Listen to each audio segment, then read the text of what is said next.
In the Apostle Paul's letter to the church in Rome, after spending most of his ink expounding the riches of God's lavish grace, as he nears the close of the letter, he gives this simple yet radical charge to the church. Therefore, welcome one another as God in Christ has welcomed you, to the glory of God. If the church is going to be a community where all people, those deemed able and disable, are welcomed and needed, we must learn how to extend radical hospitality. The word hospitality means more than simply being the hostess with the mostest. The word hospitality actually means love the stranger, love the foreigner. The Greek word is philoxenia. It is the opposite of xenophobia, fear of strangers, fear of foreigners. Our churches are created by God to be communities of hospitality, welcoming and loving those not like us for the glory of God. This hospitality must be embodied by the leadership of the church. Well, what does that look like?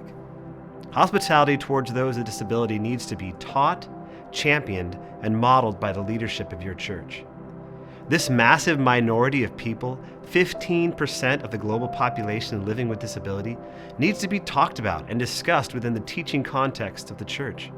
From the pulpit on Sunday to small groups throughout the week, the leadership of the church, called by God to equip the saints for the work of ministry, needs to teach rightly on God's good design in disability and the radical hospitality that is found in the gospel of Jesus Christ for people of all abilities. Not simply taught, this hospitality also needs to be championed by the leadership of the church.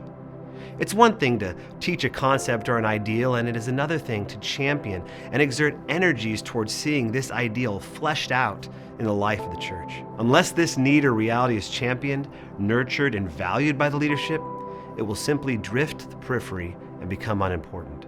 Finally, the leadership, with the aim to champion hospitality toward those impacted by disability, needs to embody this hospitality themselves. True servant leaders following in the footsteps of Christ seek to imitate Christ, the head of the church, and model this generous hospitality.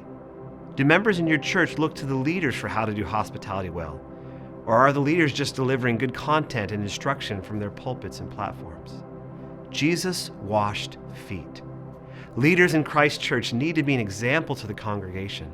Follow me as I follow Christ.